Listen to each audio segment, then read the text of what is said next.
विश्वास यो शब्द सुन्दा के सोचिन्छ? सायद आस्था वा भरोसा। तर के होला यदि विश्वास केवल एक भावना मात्र नभएर सफलताको लागि एउटा शक्तिशाली मनोवैज्ञानिक औजार हो भने?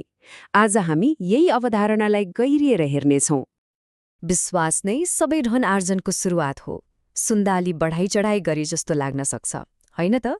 तर यो केवल एउटा आकर्षक नारा मात्रै होइन। वास्तवमा यो एउटा सिद्धान्त हो जसले हाम्रो सोचाइ र बाहिरी यथार्थबीच कस्तो गहिरो सम्बन्ध छ भन्ने कुरा देखाउँछ। त्यसो भए अब विश्वासलाई सामान्य धार्मिक आस्थाको नजरले मात्र होइन, अलि फरक तरिकाले हेरौँ। यसलाई एउटा यस्तो सक्रिय मानसिक अवस्थाको रूपमा बुझौँ जसलाई हामी आफैले विकास गर्न सक्छौँ। यो हाम्रो मनको प्रमुख रसायनशास्त्री जस्तै हो, जसले हाम्रो साधारण विचारलाई पनि शक्ति दिन्छ। यो सिद्धान्त अनुसार विश्वास भनेको एउटा यस्तो मानसिक अवस्था हो जसलाई हामीले आफ्नो अवचेतन मनलाई बारम्बार निर्देशन दिएर आफैभित्र पैदा गर्न सक्छौँ। यो त्यो अनन्त अमृत जस्तै हो जसले हाम्रो सोचाइको आवेगलाई जीवन, शक्ति र काम गर्ने ऊर्जा दिन्छ। मतलब यो केवल सबै ठिक हुन्छ भनेर आशा गर्नु मात्र होइन, यो त एउटा सक्रिय प्रक्रिया हो। र यो सिद्धान्तले विश्वासलाई सामान्य आस्थाभन्दा धेरै माथि राख्छ। यसलाई त चमत्कारको आधार मानिन्छ। विज्ञानले पनि विश्लेषण गर्न नसक्ने रहस्यहरूको जड मानिन्छ। अझ भनौँ भने यसलाई असफलताको एकमात्र औषधि र ब्रह्माण्डीय शक्तिलाई उपयोग गर्ने माध्यमको रूपमा पनि हेरिन्छ। यो साँच्चै नै काम र परिवर्तनको लागि एक मौलिक शक्ति हो। ल, यो मनको प्रमुख रसायनशास्त्रीले आखिर काम कसरी गर्छ त? अब यसको पछाडिको मेकानिजम बुझौँ। हाम्रो विचार, हाम्रो भावना र हाम्रो अवचेतन मन बीचको सम्बन्धले नै यसलाई सम्भव बनाउँछ। यहाँनिर एउटा महत्त्वपूर्ण कुरा के छ भने खाली सोचेर मात्र केही हुँदैन। हाम्रो विचारमा जब भावना मिसिन्छ, खास गरी विश्वास जस्तो शक्तिशाली भावना, तब मात्र त्यो विचारले भौतिक रूप लिन थाल्छ। भन्नुको मतलब विचारलाई अवचेतन मनसम्म पुर्याउन र त्यसलाई शक्तिशाली बनाउन भावनाको इन्धन चाहिन्छ। भावनाले नै विचारलाई जीवन दिन्छ। अनि यो काम गर्ने सबैभन्दा मुख्य औजार हो स्वतः सुझाव अर्थात् अटो सजेसन। यो भनेको के हो त? सीधा भाषामा भन्दा यो बारम्बार आफूलाई सुझाव दिएर आफ्नो अवचेतन मनलाई प्रोग्राम गर्ने प्रक्रिया हो। विश्वासको भावना विकास गर्ने यो नै एकमात्र ज्ञात तरिका मानिन्छ। एउटा अपराधशास्त्रीको यो भनाइले स्वतः सुझावको शक्तिलाई एकदमै राम्रोसँग देखाउँछ। सुरुमा अपराध देख्दा घृणा लाग्छ, तर त्यही कुराको सङ्गतमा लामो समय बस्यो भने बिस्तारै मनले त्यसलाई सामान्य मान्न थाल्छ र अँगाल्न पुग्छ। यसले के देखाउँछ भने हाम्रो मनले जुनसुकै विचारलाई, चाहे त्यो राम्रो होस् वा नराम्रो, बारम्बार पाएपछि त्यसलाई स्वीकार्छ र त्यही अनुसार काम गर्न थाल्छ। ल, यति सिद्धान्तको कुरा गरेपछि अब यसलाई व्यवहारमा कसरी उतार्ने त?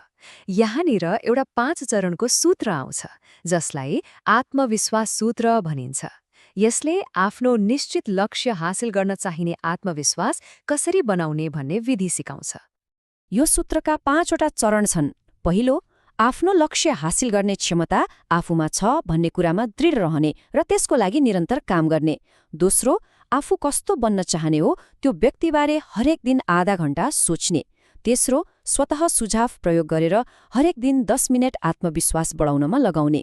चौथो, आफ्नो जीवनको मुख्य लक्ष्य के हो त्यसलाई स्पष्टसँग लेखेर राख्ने र कहिल्यै प्रयास नछोड्ने। र पाँचौं, सबैलाई फाइदा हुने काम मात्रै गर्ने अनि मनबाट घृणा, ईर्ष्या जस्ता नकारात्मक भावना हटाउने। यी सबै चरणहरू मनलाई सफलताको लागि तयार पार्न र अटुट विश्वास जगाउन डिजाइन गरिएका हुन्। तर यहाँ एउटा महत्त्वपूर्ण चेतावनी पनि छ। स्वतः सुझावको यो नियम एउटा दुईधारे तरवार जस्तै हो, किनभने यो पूर्ण रूपमा निष्पक्ष छ। यसले सकारात्मक विचारमा जति सजिलै काम गर्छ, त्यति नै सजिलै नकारात्मक विचारमा पनि काम गर्छ। हाम्रो अवचेतन मनले रचनात्मक र विनाशकारी आवेगहरूबीच कुनै फरक छुट्याउँदैन, चाहे त्यो विश्वास र साहसले भरिएको सकारात्मक विचार होस् वा डर र शङ्काले भरिएको नकारात्मक विचार। यसले जे पायो त्यसमै काम गर्न थाल्छ। यो एउटा मलिलो माटो जस्तै हो, जहाँ जे रोप्यो त्यही उम्रिन्छ, चाहे त्यो सफलताको बिउ होस् वा असफलताको। र यही कुराले धेरैले मेरो त भाग्य नै खराब छ वा दुर्भाग्यले छोडेन भनेर अनुभव गर्ने घटनालाई पनि व्याख्या गर्छ।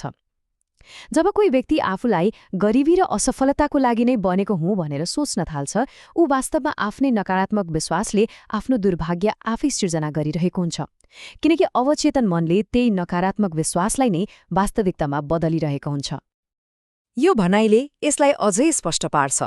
जसरी एउटै हावाले एउटा जहाजलाई पूर्व र अर्कोलाई पश्चिम लैजान सक्छ, स्वतः सुझावको नियमले पनि हामीलाई माथि उठाउन वा तल झार्न सक्छ। सबै कुरा यसमा निर्भर गर्छ कि हामीले आफ्नो विचारको पाल कुन दिशामा फर्काएका छौं। ल, सिद्धान्तको कुरा त धेरै भयो। अब एउटा वास्तविक जीवनको उदाहरण हेरौं जसले यो दर्शनलाई प्रमाणित गर्छ। यो हो अर्बौं डलर बराबरको एउटा विचार जसले युनाइटेड स्टेट्स स्टिल कर्पोरेसनको स्थापना गर्यो। यो कथा सुरु हुन्छ डिसेम्बर 12, 1900 मा। यो दिनलाई 1 अर्ब डलरको लागि डिनरपछिको सुन्दर भाषण भनेर पनि चिनिन्छ। त्यो दिन चार्ल्स एम श्वाब नामका एक 38 वर्षीय व्यक्तिले एउटा यस्तो भाषण दिए जसले अमेरिकी औद्योगिक इतिहासको नक्सा नै बदल्दियो। श्वाबको त्यो अपार सफलता कुनै संयोग वा दुर्घटना थिएन। यो त हामीले भर्खरै छलफल गरेका 6वटा विशेष सामग्रीहरूको परिणाम थियो। कल्पनामा जन्मेको एउटा विचार, त्यो विचारमा मिसिएको विश्वास, त्यसलाई वास्तविकतामा बदल्ने योजना, एउटा भाषण मार्फत गरिएको कार्य, निरन्तरता र सफलताको लागि एउटा कहिल्यै ननिभ्ने इच्छा। त्यसो भए उनको विचार के थियो त? त्यो समयमा अरूले जस्तो मूल्य बढाएर एकाधिकार जमाउने होइन, बरु उनले स्टिलको लागत घटाएर बजारलाई नै ठूलो बनाउने सोचे। यो एउटा क्रान्तिकारी सोच थियो जसले नियन्त्रणमा होइन, वृद्धि र विस्तारमा जोड दियो। अनि घटनाहरू एकदमै छिटो अघि बढे। डिसेम्बर 12, 1900 मा श्वाबले आफ्नो भाषण दिए जसले त्यहाँ उपस्थित जेपी मोर्गनलाई मन्त्रमुग्ध बनायो। त्यसको 1 हप्तापछि नै मोर्गनले श्वाबलाई रातभरको गोप्य बैठकमा बोलाए। अनि जनवरी 1901 मा श्वाबले गल्फ खेल्दा खेल्दै एन्ड्रू कार्नेगीलाई आफ्नो कम्पनी बेच्न मनाए। र परिणाम? संसारको सबैभन्दा ठूलो कम्पनी युनाइटेड स्टेट्स स्टिल कर्पोरेसनको जन्म भयो। सोच्नुस् त, एउटा डिनर पार्टीको भाषणबाट सुरु भएको कुरा कहाँ पुग्यो? र त्यो एउटा विचारको मूल्य कति थियो होला? $600 मिलियन। यो त्यो बेलाको अनुमानित नाफा थियो जुन केवल श्वाबको एउटा विचारले पैदा गर्यो। कसरी? विभिन्न कम्पनीहरूलाई एउटै भव्य सोच अन्तर्गत एक ठाउँमा ल्याएर।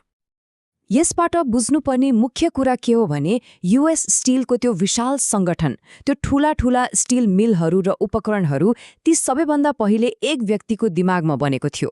ती भौतिक सम्पत्तिहरू त पछि आएका कुरा हुन्। त्यो विशाल वास्तविकताको सुरुवात एउटा नदेखिने विचारबाट भयो जसलाई विश्वासले शक्ति दिएको थियो। र अन्तमा यो सबै कुराले हामीलाई एउटा गहिरो र शक्तिशाली विचारमा ल्याइ पुर्याउँछ। गरिबी र धन दुवै विचारका सन्तान हुन्।